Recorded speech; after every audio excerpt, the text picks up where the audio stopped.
In the summer of 2010, a team of scientists in Germany announced the existence of an entirely new species of ancient human. They gave it a name, they described where it had lived, they even estimated how it had spread across an entire continent. And they did all of this without a single complete bone. No skull, no skeleton, not even a full skull fragment large enough to hold in your hand. The entire discovery rested on something almost absurdly small, a chip of finger bone barely the size of a pebble and a scrap of tooth, both pulled from the floor of a Siberian cave. What those two fragments contained wasn't a shape scientists could measure with calipers. It was a code, a sequence of chemical letters buried inside ancient cells that, when finally read correctly, revealed a species of human that no one on Earth knew had ever existed. This is the story of how a bone smaller than a fingernail clipping quietly rewrote the human family tree, and how that discovery forced scientists to admit something uncomfortable, that we had been walking past the evidence of a lost branch of humanity for years without knowing it was there. If stories like this one, the moments where a single piece of evidence quietly rewrites everything we thought we understood about our own origins, are the kind of thing that keeps you curious, go ahead and subscribe, because that's exactly what this channel is built around. Now let's walk through exactly how this discovery unfolded, from the cave, where it began, through the two separate scientific papers that slowly revealed what the researchers were actually looking at, to the strange twist buried in the data that nobody expected to find, and finally to what this discovery opened up for an entire generation of genetic research that followed it. To understand how strange this moment really was, you have to picture the world of paleoanthropology just before it happened. For more than a century, discovering a new species of ancient human meant one thing above all else: finding physical remains substantial enough to study. A skull to measure brow ridges and cranial capacity, a jaw to compare tooth wear and shape, a pelvis to determine how something walked. This was a science built on bones you could hold, measure, photograph, and argue about in academic journals for decades.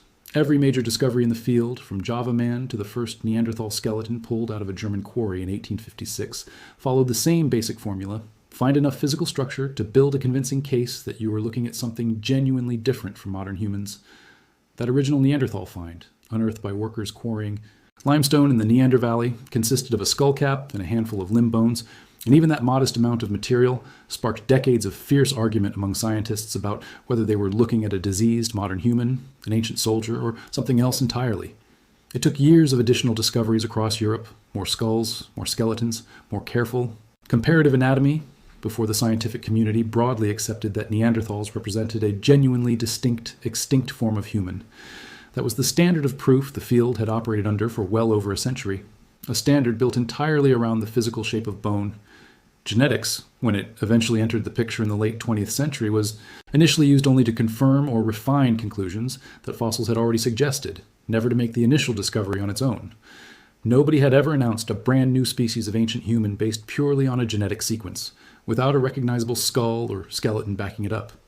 That template was about to be broken entirely, and it would happen in a cave most people outside a narrow circle of Russian archaeologists had never heard of. Then, in 2008, a team of Russian archaeologists working in a limestone cave in the Altai Mountains of southern Siberia, a site called Denisova Cave that had already been excavated on and off for decades, pulled a tiny fragment of bone out of a layer of sediment. It came from a finger, and it was so small and so unremarkable looking that under any other circumstances, it might have been logged, bagged, and left in storage for years before anyone gave it a second thought. But this particular site had a reputation. Neanderthal tools and remains had already turned up in the region, and the cave itself had produced other fossils that hinted at a longer, more complicated history than anyone had fully mapped out.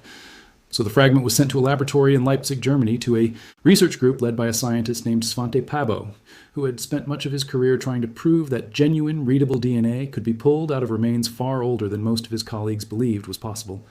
What happened next unfolded in two separate acts, and the gap between them is part of what makes this story so remarkable. In the spring of 2010, Pääbo's team published an initial result based on the mitochondrial DNA extracted from that finger bone. Mitochondrial DNA being a small, separate piece of genetic material passed down only from the mother, easier to recover from ancient samples because cells contain many more copies of it than they do of the much larger genome stored in the nucleus. The mitochondrial sequence was strange. It didn't match modern humans. It didn't match Neanderthals either, whose own genome the same lab had been racing to complete around the same time. It looked like something else, something that appeared to have split off from the rest of the human family tree long before Neanderthals and modern humans even separated from each other. At that point, the scientists knew they were looking at something unusual, but mitochondrial DNA alone wasn't enough to draw firm conclusions. It's a small sliver of the total genetic picture, and on its own, it couldn't tell them whether this was a genuinely new species, a strange regional variant, or some kind of statistical anomaly. So the real test became sequencing the nuclear genome, the full genetic library stored inside the chromosomes, a task that in 2008 or 2009 would have been a technical long shot, attempted on a bone fragment this degraded and this old. By December of that same year, the second paper landed, and this time there was no ambiguity left. Researchers had managed to sequence roughly 70% of the nuclear genome from that same finger bone, achieving what geneticists call about 1.9-fold.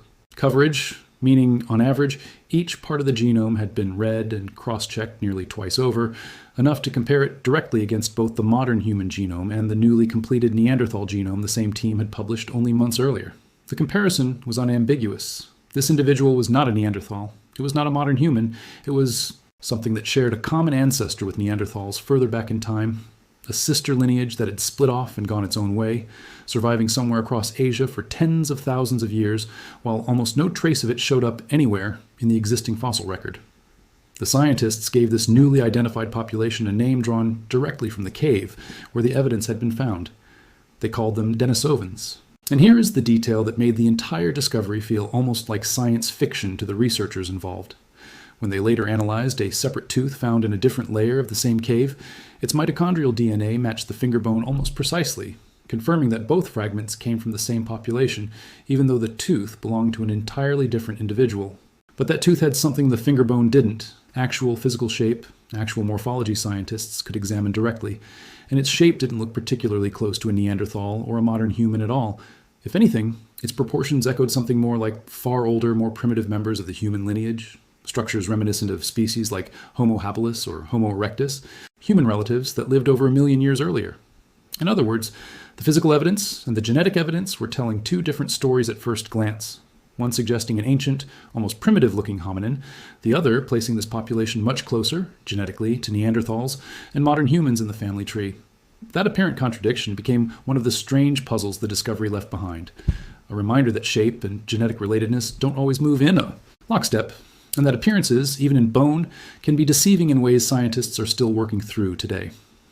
What really turned this from an interesting academic paper into a discovery that reshaped an entire field was what came next, when researchers compared the Denisovan genome against a wide sample of modern human populations from around the world. The vast majority showed no meaningful trace of Denisovan ancestry at all, but when the comparison reached populations from Melanesia, particularly people from Papua New Guinea, the numbers jumped dramatically. Somewhere between 4 and 6% of the genetic material in some of these modern populations traced directly back to Denisovans.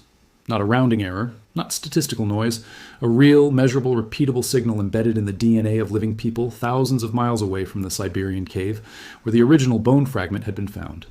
That single fact turned the story upside down. This wasn't simply the discovery of an extinct species that had vanished without a trace.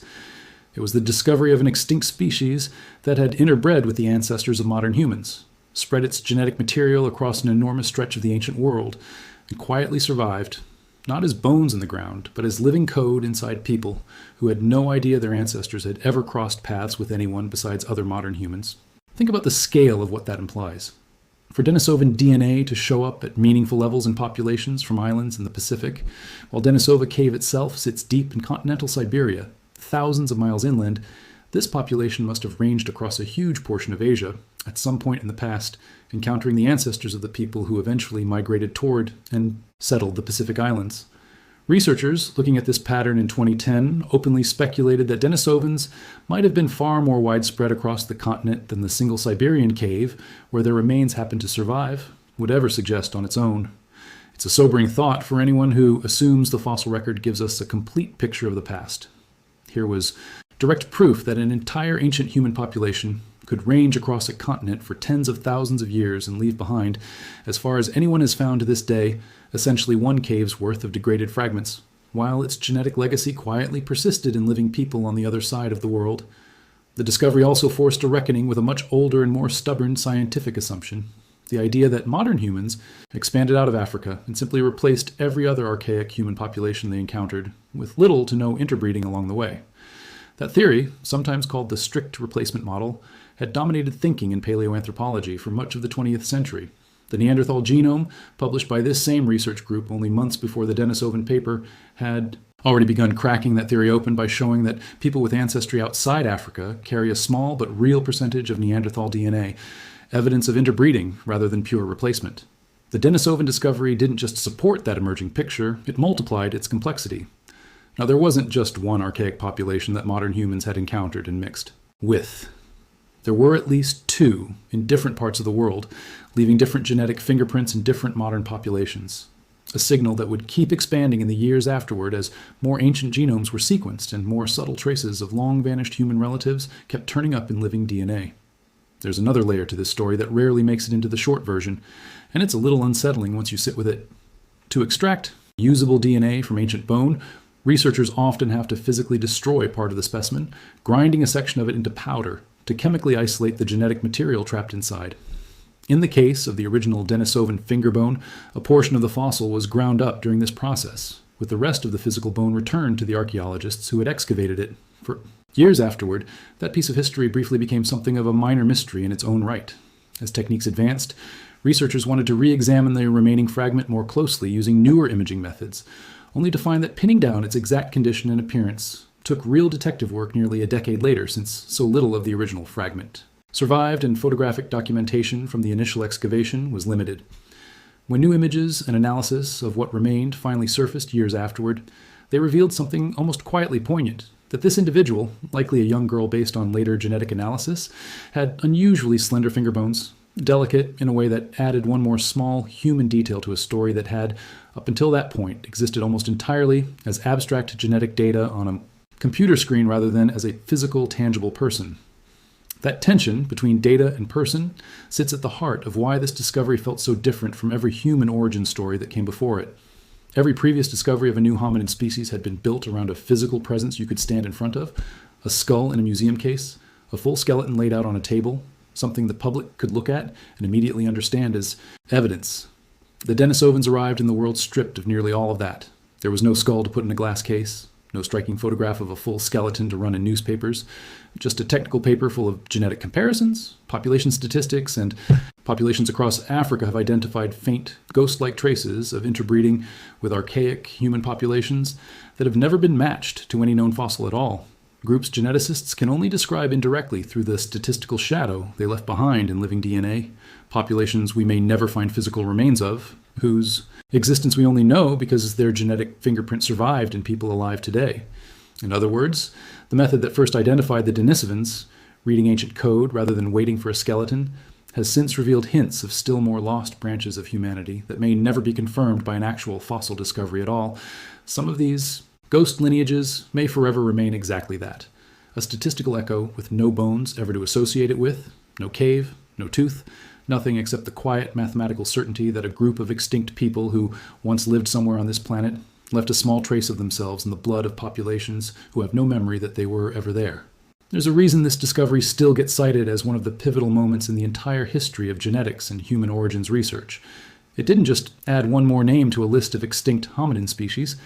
It fundamentally changed what counts as evidence in this field, proving that a molecule, properly read, can tell you things about the deep human past that bones alone never could.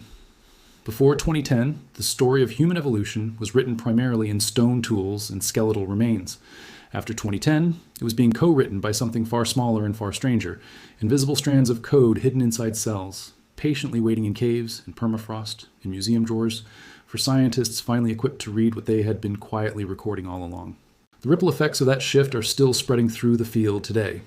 Museum collections that once seemed fully exhausted, cataloged decades ago and considered scientifically settled, are now treated as potential gold mines, since nobody knows which unremarkable drawer might contain the next fragment capable of rewriting a chapter of human history. Techniques for extracting genetic material from increasingly degraded, increasingly ancient samples have improved so quickly that specimens once considered hopeless are now being revisited with methods that didn't exist when they were first excavated.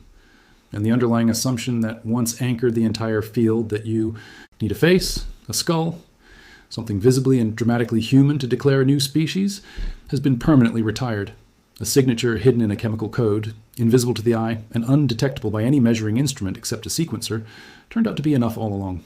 There's also something worth sitting with about what this discovery reveals concerning the limits of what any single field of science can tell us on its own. Paleontology gave researchers the cave, the sediment layers, the archaeological context needed to date these fragments in the first place. Genetics gave them the code that identified an entirely new population. But neither discipline alone could have delivered the full picture. It took both working in concert, along with steadily improving laboratory techniques capable of coaxing readable information out of material that had been degrading in cold cave sediment for tens of thousands of years, to arrive at a conclusion this significant. That kind of collaboration across disciplines, paleontology, genetics, chemistry, statistics, has become the default model for how major discoveries in human origins research get made today, a direct legacy of what started with one overlooked finger bone from a cave in southern Siberia. And perhaps the most important lesson embedded in all of this has nothing to do with ancient Siberia at all, and everything to do with how much confidence we should place in the completeness of any story we think we already understand. For well over a century, the accepted history of human evolution felt reasonably settled. A handful of known species, a handful of known migrations, a story that mostly made sense with the fossils already in hand. Then, a single overlooked bone fragment, ground down for testing almost as an afterthought, revealed that an entire branch of humanity had been hiding in plain sight the whole time, not buried deep underground waiting to be excavated, but scattered quietly through the genomes of living people who never knew their ancestors had a story this strange to tell. It's worth remembering, too, that this entire discovery almost didn't happen at all, if that particular fragment had been slightly smaller, slightly more degraded, or simply overlooked.